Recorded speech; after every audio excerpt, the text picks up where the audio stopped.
Hello everyone, welcome to my channel. So today we'll do the activity 16.5 that is taken from the chapter Light given in the NCERT Science book of grade 8. So let's get started. In this activity 16.5 we are going to learn the concept of multiple images, right?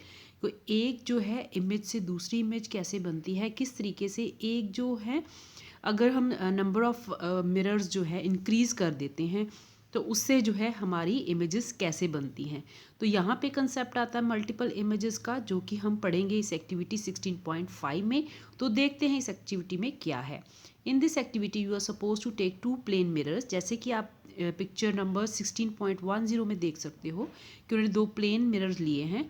Now set them at right angle to each other, जैसे कि आप देख सकते हो इन दोनों को जो है 90 डिग्री के एंगल के ऊपर सेट किया गया है।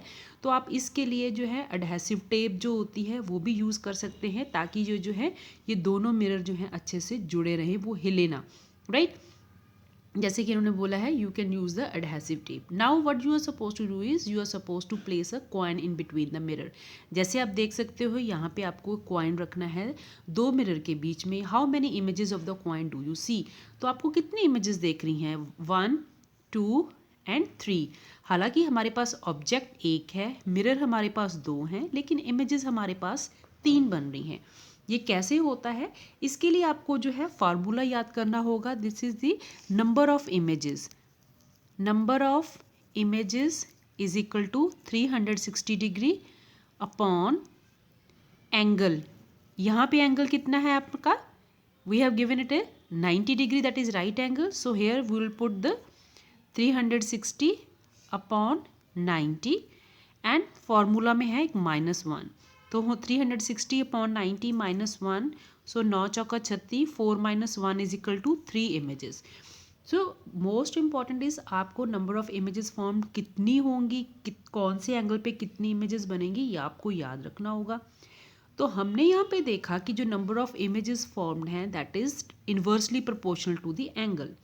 हम ये कह सकते हैं कि जो नंबर ऑफ इमेजेस हैं it is inversely proportional to the angle. जितना एंगल ज़्यादा होगा उतनी इमेजेस कम होंगी, या हम ये कह सकते हैं जितना एंगल कम होगा उतना जो है हमारी इमेजेस ज़्यादा होंगी। अब जैसे कि आप देख सकते हो, now they have given now hinge the mirror using the adhesive tape at different angles, जैसे कि 45, 60, 120 और 80। तो अगर हम जो है 60 डिग्री पे हम देख सकते हैं, जैसे कि 360 upon 60 -1, so it will be 6 - 1 is equal to number of images formed is equal to 5। तो अगर हम 180 की बात करते हैं तो 360 बटा 180 it is 2, then -1 is equal to 1। तो अगर दो मिरर में 180 डिग्री का एंगल है तो आपका number of images will be 1, right. इस तरीके से आपको नंबर ऑफ इमेजेस निकालनी आ सकती हैं क्वेश्चन में। अब हम देखते हैं कि finally set the 2 mirrors parallel to each other. तो अगर हम दो मिरर को पैरेलल कर देते हैं, अब इसमें एंगल कितना हो गया बेटा? Now the angle is 0 degree between them. अभी हमने क्या पढ़ा कि नंबर ऑफ इमेजेस जो होती हैं they are inversely proportional to the angle. Angle बड़ा, नंबर ऑफ इमेजेस कम, एंगल कम, नंबर ऑफ इमेजेस ज़्यादा। मीन्स दोनों का उल्टा चलेगा क्योंकि इन्वर्स रिलेशनशिप है।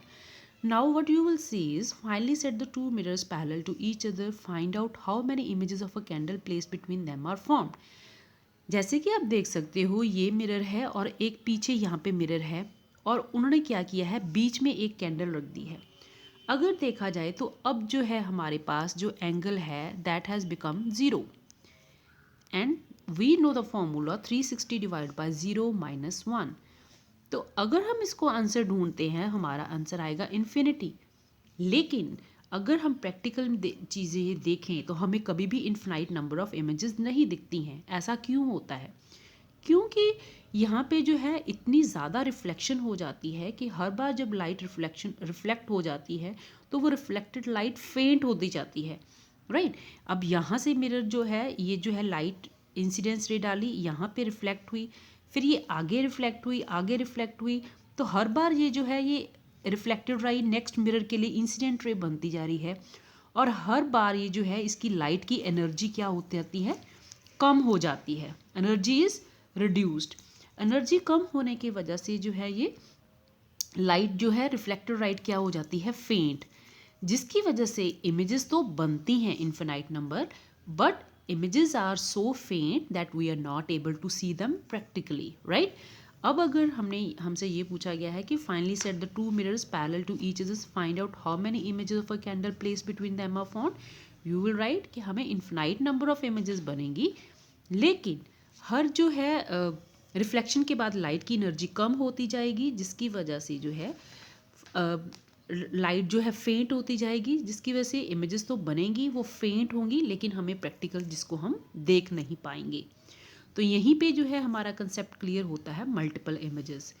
मल्टीपल इमेजेस कहने का यही है कि जब आप सैलून में जाते हो, you get a haircut, तो आपका हेयर कट दिखाने के लिए जो सैलून वाला क्या करता है, आपके पीछे जो है शीशा लेके खड़ा हो जाता है, वो एक ऐसा एंगल जो है सेट करता है जिसकी वजह से आपको यहाँ पे इमेज दिखती है, राइट? यहीं से जो रिफ्लेक्टेड राइट है वो इस मिरर के लिए इंसिडेंट रे बनती है, and you get the back of your head and you are able to see कि how good your haircut, right? Now can you explain how you can see the back of your head at the hairdresser's top? This idea of number of images formed by mirror placed at an angle to one another is used in kaleidoscope to make numerous beautiful pattern. ठीक है, यही जो idea है number of multiple images form होने का, ये use किया जाता है क्लीडोस्कोप में। ये क्लीडोस्कोप क्या होता है, this will read in the another activity. Till then you stay tuned and thank you so much for watching.